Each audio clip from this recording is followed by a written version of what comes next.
Welcome to VendTech FM, a series of podcasts where we focus on various aspects of the coffee and vending world. Sounds fun, right? Alongside the suppliers, customers, and everyone else in between, we'll give you a unique look at what we're about and what's truly important in an ever-changing and surprisingly interesting industry. Technology to a level has been key to man's survival and sometimes downfall for over 3 million years, starting with the invention of the first tools, then fire, irrigation, sailing, iron, gunpowder, windmills, the compass, mechanical clock, printing, steam engine, railways, steamboat, photography, mechanical reaper, telegraph, telephone, internal combustion engine, electric light, automobile, radio, aeroplane, rocket, television, computer, nuclear power, transistor, spaceflight, personal computer, internet, mobile phones, smartphones, artificial intelligence, and not forgetting telemetry. In today's world, most of us have embraced some kind of technology and have come to rely on it to survive or just enhance our lives. Forbes, talking about technology in retail, say retailers are continuing to adapt their operations to the new normal and to the increases in online shopping and curbside pickup that come with it. The most forward-thinking of these retail businesses are shifting their mindsets to embrace technology for its ability to simplify life for store managers and employees. RSL believe innovation and technology is so vital for moving forward and offering an unrivaled service across the vending market. I'm Jamie Cochrane, National Sales Manager at Refreshment Systems. Today, we're joined by Head of Operations Tate and his right-hand man, literally, Operations Support Jack Turver. Welcome, guys. Thank you. So today's podcast is telemetry technology. Genuinely useful, or is it all really necessary? So tell us, introduce yourselves, Carl and Jack. Who are you? So morning. So I'm Tate. I'm Head of Operations at RSL. So I came to RSL in July 2019, so just over 2 years ago. Following several interim management roles within some of the world's biggest logistics and carriers. I love a challenge, so that brought me to RSL, and a challenge is what I got. So I've worked for blue chip companies all my life, and I wanted something with more personal touch within a family business. Outside RSL, I coach junior rugby, scuba diver, and it's a good passion. And then outside that, it's my little family. So I live with my partner Leah and a little boy called Lowen and a little girl called Ori. So outside RSL, it's all about family life for me. So on to Jack. Hi, I'm Jack. Current role, operational support. Started at RSL just before the pandemic, so Feb 2020. Prior to this was at Amazon, which kind of led me on to being here and kind of like understanding logistics side a bit more. Before that, studying physics at Newcastle, which was a lot of fun. Got to do a lot of problem solving, which is kind of what motivates me mostly. It's just tackling day-to-day problems. Got my prior knowledge at Amazon, and the physics approach gave me more of like the data side of working. So outside RSL, I live with my partner in Leeds. Sports is a big passion, and also music, and get to go see quite a lot of gigs with my friends because they play a number of bands. And then lastly, try my hand at poker, which has gone somewhat successfully over the time. It has. All right, good stuff. So, Carl, what rugby league or union? Well, to be fair, I played union, but I coached league. Right. So okay. I always say it's better to watch league but play union. Yeah. But literally, the age group my little boys is 3 to 6 year olds, so there's 50 a week running around 3 to 6 year olds. So it's organised chaos. It's fantastic. Great fun. Yeah. And what kind of music, Jack? Mostly indie. That's what my friends are doing at the moment. Same with myself. So yeah, mostly like indie cool. music. Good stuff. I'm learning stuff as well today. So obviously one of the key kind of focuses today is telemetry, the technology of telemetry, which obviously we're trying to assess whether it is worth it or what kind of difference it makes. So tell us, what is telemetry? Yeah. Well, telemetry in a nutshell is kind of like being stood in front of a vending machine but being behind my desk. So obviously 1,000 machines to operate we can't be in front of them all the time. So yeah, just gives us the ability to know what's going on from behind my desk. Yeah. Okay, cool. And what does it do? So telemetry, basically, like Jack just said, it gives us an insight to what can stop meters, faults, and a basic overview of the machines. So we know from, like Jack just said, sat behind a desk, as if we're stood in front of that machine. Right. So we can see what the customer sees. It allows us to basically make an unattended machine become managed remotely. And across the board, we're back to 95% of all our machines now on telemetry. Right. And anything that goes out from our workshop goes out telemetry. It's a new norm. Right, yeah. Cool. So how does it do it? Kind of. Sure. Well, as Carl's put, it's a secret. It's highly classified. Because between me and Carl, mostly Carl, there's been a lot of like hard work gone into it, a lot of blood, sweat, and tears. Yeah. But the NIAX brings us the data, but that sounds easier than it is. The data is actually useless. It's just numbers, and it took a lot of time and Carl's prior knowledge to vending to allow us to interpret the data and use it in the ways that we needed. So over the last 15 months, interpreting the data and turning it into usable processes that allows us to turn the operations department into the most efficient to date. We've still got a way to go, but it's come since I started. I got the very beginnings of how things used to work, and then it's kind of the transitional period to where we are now, which is completely using telemetry. And like Carl said to me before, we don't really know what we'd do without it now. It's come to that point already. Yeah. So I think the biggest difference we've seen with telemetry is we've moved from the old style of static routing of we'll visit a machine every 2 weeks because that's what it needs to, or we'll visit it every Wednesday. Everything's dynamic. So what we do, what comes in tomorrow, we don't know. So, but we'll know by the end of today what we're doing tomorrow. Yeah. So tomorrow's worlds, we don't know what's going to happen tomorrow. But with this, we've got a clear path of whatever happens. We know we'll be reacting straight away to it. Brilliant. So, because obviously my experience back in the day with vending was you literally walk up to the machine and see what it needs. You go every so many days and fill it up or not, and see walk to the machine, check what's there, what's not there, go back to the van, get your kit, get whatever you need, come back, fill it up, etc. So that's quite a long-winded process, and obviously isn't the greatest time saver. So what telemetry does is kind of take that away, really. Yeah. So because you've got an overview of that machine, and you know basically from behind our desk, we know what's in that machine. So it means the operators also know on the phone what's in that machine. Yeah. So we'll cut out the first walk to the machine now, where the operative gets to the site, they'll sync the phone and they'll work out exactly what that machine needs. They'll pick it at the van, they'll walk to the machine, they'll fill it up, and that will give you a full machine. Yeah. So you're cutting out that first walk every time. So your efficiency is, like I said, Jack just mentioned about being the most efficient department today. We'll just cut out half of the walk time there. Yeah. And some sites you can get to a site and you could be 15 minutes walking to a machine. So you say yourself 15 minutes on that one and etc. So it means that we've got operators doing more viable stuff over time to make sure we're actually filling when needed. Yeah. So that what you've just mentioned is one walk, what we call one walk. Yeah. So saving out the full first walk.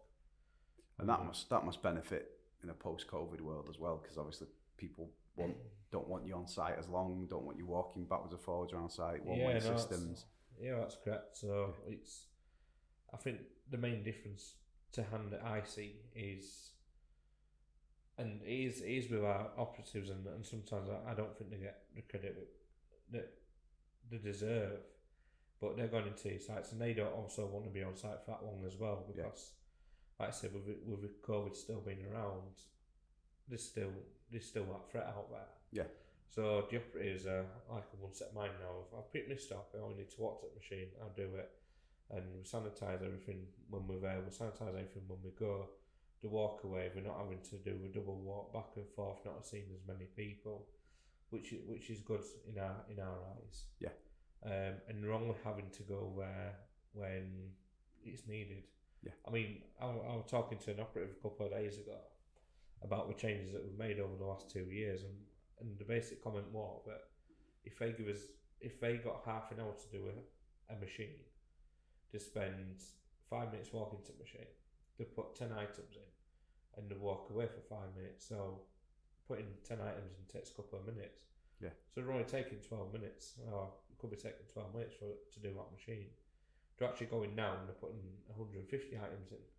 So on the efficiency side, they're actually being more efficient by filling up what's needed. And a bit later on, we'll get on to more how we do that. Yeah. But yeah, it's a massive difference of what we've been doing. So just going back to NIAX, how does that tie into all this? So like Jack just mentioned, like before, NIAX brings the data that an operative would normally collect when they visit machine. Right. The only difference is that we can collect it within minutes, within every hour. It's as per we want it. Yeah. So some machines we've got it where it feeds the full meter readings and everything that's sold back within. We've got some machines that do it 24 times a day, as busy as sites are like as hospital sites. On other machines it's 4 times a day. But I think the most impressive bit is, and as much as it sounds daft, because I think normal consumers would expect it outside the vending world, but within a minute we can know a product's being sold, how it's being sold, and at what time it was sold, how they paid for it. So if a Mars bar gets sold in the machine, it fires back onto our system within the minutes to say Mars bar's being sold and it paid £80 for it and it will pay by cash at this time. The vending industry's never had that. Yeah. As a whole, and anybody who's come from outside the vending industry would probably presume, well, that's just normal, isn't it? Yeah. But we're in an industry that's been behind the times for so long, and I think we're gonna get onto that a bit later on. But I have an knowledge of bringing technology into businesses. I've done it before, and an industry that's never had this sort of technology. Obviously, with knowledge of Steve Wright within the machines and mine on the technology side, we've being able to work together to bring what NIAX offers as a basic card reader. And like Jack said, the data's useless without us knowing what to do with it. But we've transformed a basic card reader and a basic vending machine into a remote selling station. Yeah. That's remotely managed, and we don't physically have to be there in front of it to know what's going on. Like we just talked about the one walk, we know what stock's in there, so we don't need to walk to the machine to find out. Yeah. We know about it from our system. Like I said, the industry has lacked it for years, and this is still an industry where some people are still using pen and paper, and we've developed something that's never been seen before. Yeah. NIAX is a tool that's allowed us to do that. Yeah. But there's also a lot more behind the scenes. Yeah. From turning a basic NIAX card reader and using the functions that it actually allows, coupled with the vending software and coupled with our knowledge on how to actually interpret that data. Yeah. So it's kind of our expertise that's allowed us to make the most out of NIAX as precisely. a system. Precisely. Telemetry can be bought off a shop shelf. Yeah. But it's knowing what to do with it. Yeah. And that's the important bit. Anybody can go and buy a NIAX card reader. It doesn't mean you go get telemetry. Yeah. It's a feature that's available with NIAX, but NIAX aren't going to tell you how to do it. Yeah. And to be fair, NIAX don't know how to do it. There's a vending software partner, they don't know how to do it. So we've taken 2 separate partners to use it, and we developed one complete solution. But that's with 3 parties involved. So NIAX on one side, the vending software on the other, and ourselves. But yeah, NIAX is a great tool. Yeah. And the NIAX Onyx specifically is way more than just being able to assist us with telemetry, being a card reader. You've got an app that's connected to it, haven't you? That you can literally place an order for a snack in front of the machine. You don't even have to touch the machine. You can. Yeah, but there's all sorts of stuff to open up, and a feature on it is there's a eye recognition that's coming in on it, and like I say, there's an app which allows 10% back to the user as well. Yeah. If you use a Monox app. Yeah. So there's so much more to use. Yeah. We've only been doing this since September last year. This implementation, and there's still a bit of way to go. But it was good. Yeah, and I suppose that investment there that we've made is because there's so much more to it, to Nayax, to Onyx, and the Monex app. It almost future-proofs us as well by going along with something like Nayax. It does. And back in September last year, obviously mid-pandemic, when all businesses dropped, we looked at what do we need to do? Yeah. Do we just sit here and wait for something to happen, something to change, which a lot of vending companies have? Yeah. Or do we actually attack it? Yeah. And do we say, I tell you what, as much as we're only breaking even now or we're making slight losses, do we actually invest in the future to say, right, I'll tell you what, when things are going to happen, when things are going to change, we're going to know about it. But now, for somebody to get where we've got in the last year, it's going to take somebody 2 to 3 years to catch up on ourselves. So we've used the pandemic to our advantage. Yeah, brilliant. Is it worth it? That's the question. But going off what's going to hopefully be the end of COVID, it's kind of a slightly different question. So background on this is we had a 3-year plan to get everything hopefully up to the point that we're at now, but we managed to do this in 6 months, and it was not easy at all, but we've learnt loads, and through doing this change in the process, I know personally I've learned way more about the minor things which do make a big difference. Yeah. Whereas before things were kind of, people thought they were understood, but now there's a good understanding of all the little cogs in the piece. So yeah, challenges that we faced, there was loads, going back to reconfiguring software, reconfiguring machines on site, and reconfiguring the data, and like I say, like changing the way that we understand the data. Yeah. So during the pandemic, we had to tighten the belt because it was a huge investment, including buying all the Nayax units and all the time invested on getting it to this point. Yeah. But currently, I think we're on about 95% of machines having this full telemetry, which has allowed us to be dynamic on the routing, whereas before we were fully static. Yeah. So again, that means only visiting when we need to visit, and if there's an upsurge in machines, this is something as well you couldn't get before at all, which is understanding the site specifically. So say you've got a site that has temporary staff every so often for key times of the year, like Christmas, for example. Yeah. You'd get a huge upsurge when you get the temporary staff in, and beforehand we wouldn't know about this until we started visiting. Yeah. But now we can catch that before it's even happened. So we know, like Carl said, we're doing the routing day to day. So it's all done on a daily basis. So we know, all right, they've got a load of temporary staff in tomorrow. We're going to visit, even though before we wouldn't visit for another 2 weeks, and we get a service call. Yeah. So coming back to it, the original question, is it worth it? It's more, like I said before, we don't have any idea what we'd do without it now, because it's just completely changed everyone's like workflows, and it's just exactly how it needs to be now. Yeah, brilliant. Good stuff. So how does it use telemetry to enhance the customer experience? So let's be honest, nobody cares about a vending machine. So it's just a box sat in the corner, and you only care when something goes wrong. So as much as it does enhance customer experience, and we'll get onto that a little bit later, we'll get to category management side. As opposed to the standard customer experience, it's out of sight, out of mind. You only want to know when it's working. Yeah. So They only care when the machine is empty, or they can't get a coffee at 6 o'clock in the morning because it's faulty. Apart from that, everyone walks past the machines every day as if they're not there. So more to the point, we don't necessarily add value to customer experience, but what we make sure is the service is always there. Yeah. I think that's a more fair point. Yeah, good stuff.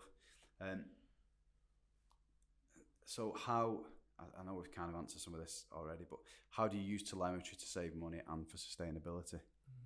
So we've saved a lot of money. At the moment with the pandemic, it's really hard to figure out in a monetary term how much we've saved.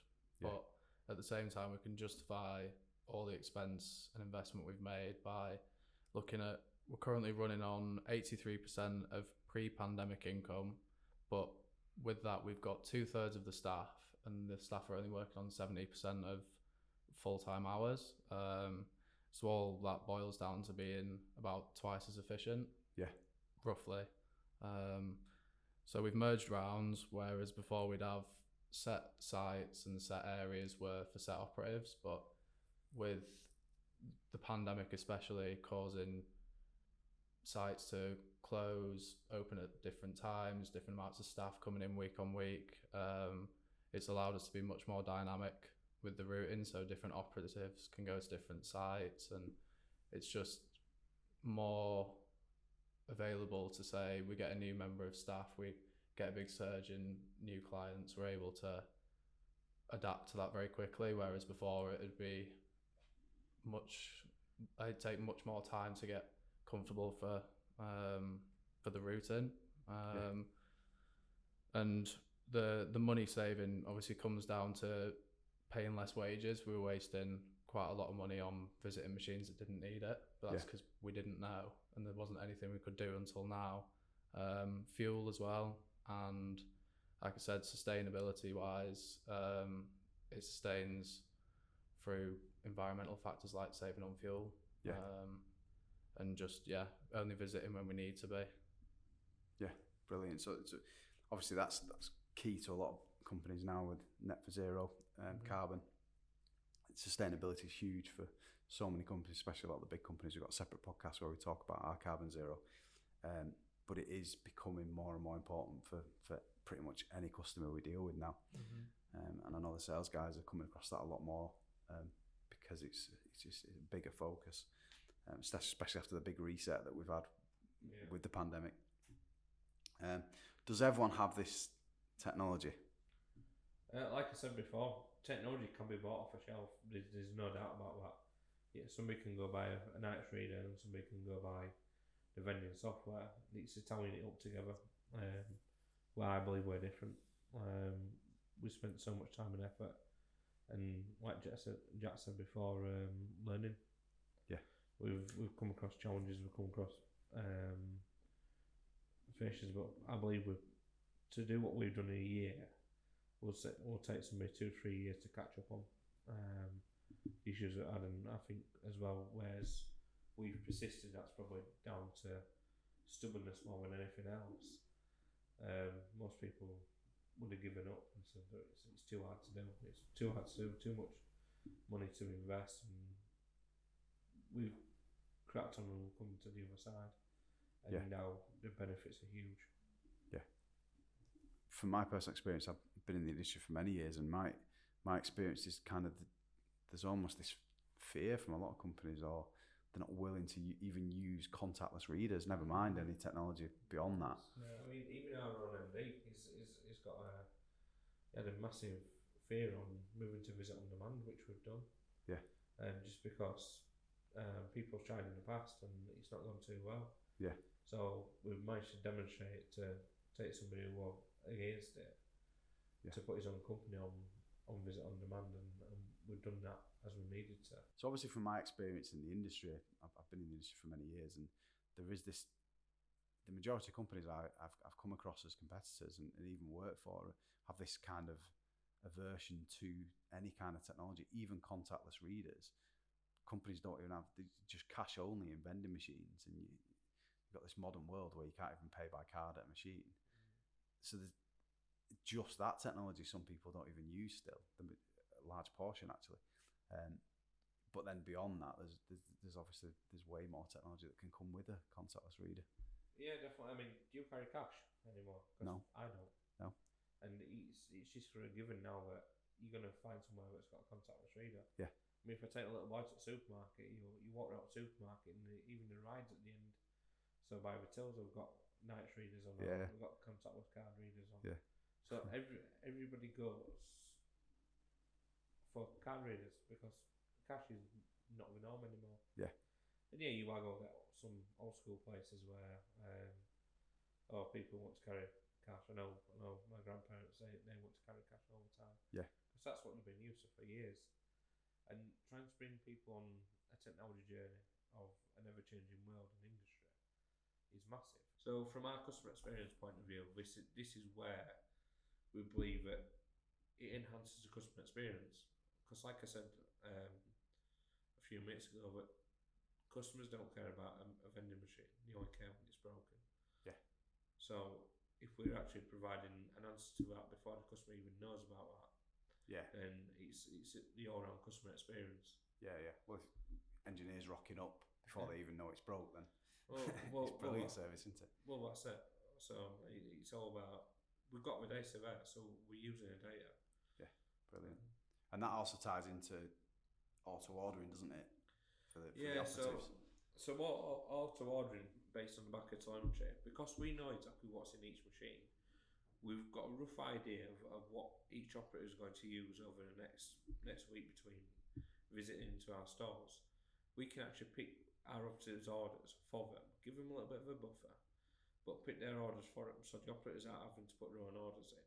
Yeah. So they've got enough stock and they've got the correct stock going ahead for the week in advance. So it means that if operatives rocks up at our store, the order's already picked for them, they've got enough stock to last them for the next week, even if things get even busier.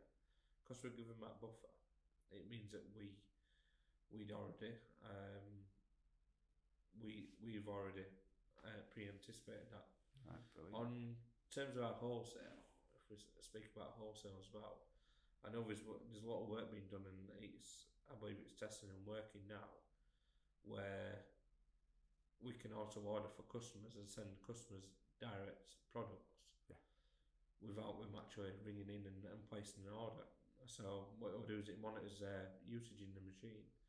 Say, right, when I hit so many coffees, or when I use X amount of coffee, it's gonna automatically send you some more. Yeah. So one, it's making sure you got them sales in line. But two, from a customer's point of view, if they forget to order that, it's end of the world, because coffee shop can't sell any coffee because it's run out. Yeah. And they're panicking. It means it's that constant flow already there. So that's something that we are currently working on, and it is working in testing and working as we speak. Yeah. Brilliant.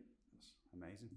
I know from experience, a lot of coffee shops, things like that, they realise when they go to get a bag of coffee that they've run out, and then they're ringing up expecting it there straight away, which obviously can't feasibly do. So get it there next day kind of thing, but it doesn't help them that day. So auto ordering can kind of solve a lot of problems there as well. Yeah, and I suppose from like the Amazon stuff where you can get your order the same day with Amazon, we need to be really careful, and we need to be on the forefront of everything we do. So if we can auto order something to the customer's door before the customer even realises they're on the last bag of coffee, that saves them potentially going elsewhere to buy the coffee. Yeah. So from our point of view, it's got massive benefits of keeping hold of customers. Yeah.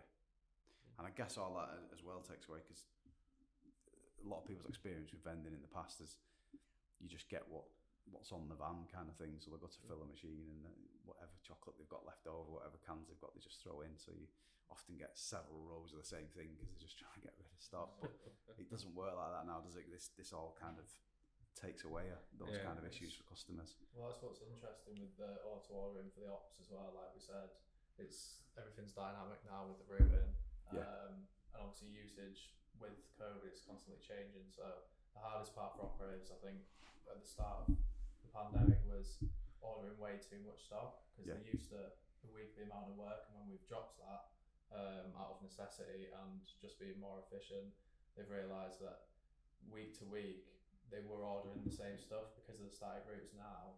Some weeks at the start of changing the processes, they would run out of stock, but now with the auto ordering, it's all factored in, which does help, and with the buffer as well, all that stuff factors into the selections that we need and we want to sell, they have, so you don't get the problem with, like you said, where you get there and you've just got 9 rows of water because that's all they've got. And it's I suppose not using the technology, kind of once you look at it and see what it does and what it's about, it just seems a bit like madness, really, not using it and not embracing telemetry, really. I suppose it's amazing now, because I've come from a totally data-driven and forward-thinking companies to come into an industry where it's not used, and it's scary using anything like that. So my first thoughts when I first came on board a couple of years ago, why aren't we using it? Why are we still static in what we do? Yeah. And to the point where other people's come on board from even faster thinking companies of why we're so far behind. It feels like you've taken 20 years a back step. Yeah. But we are, and this is a thing, and I think from our point of view is we're moving on, but we're not just looking now at where we are, we're looking at what's next. Yeah. Because always is the next step. Yeah. So we're now planning that telemetry is a given for us now. Everything we do data-wise is a given. Yeah. So we don't do anything manually anymore.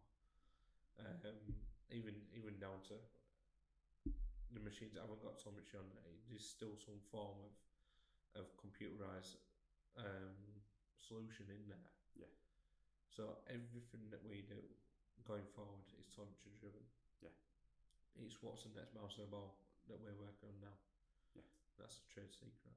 Yeah. No, that's fair enough. But yeah, it's to me it's a technology that's a must use, and it's, I suppose it is crazy that our industry hasn't embraced it before now, and it's great for us because we're streets ahead now, and that's only a good thing for us as a company and for our customers. But it is crazy that it's just not been used anywhere near to what it could be. But yeah, like I said, it's good for us. That's perfect. So coming to a close, thanks guys. It's actually been really interesting. I've learned quite a bit myself, so that's good. Cheers.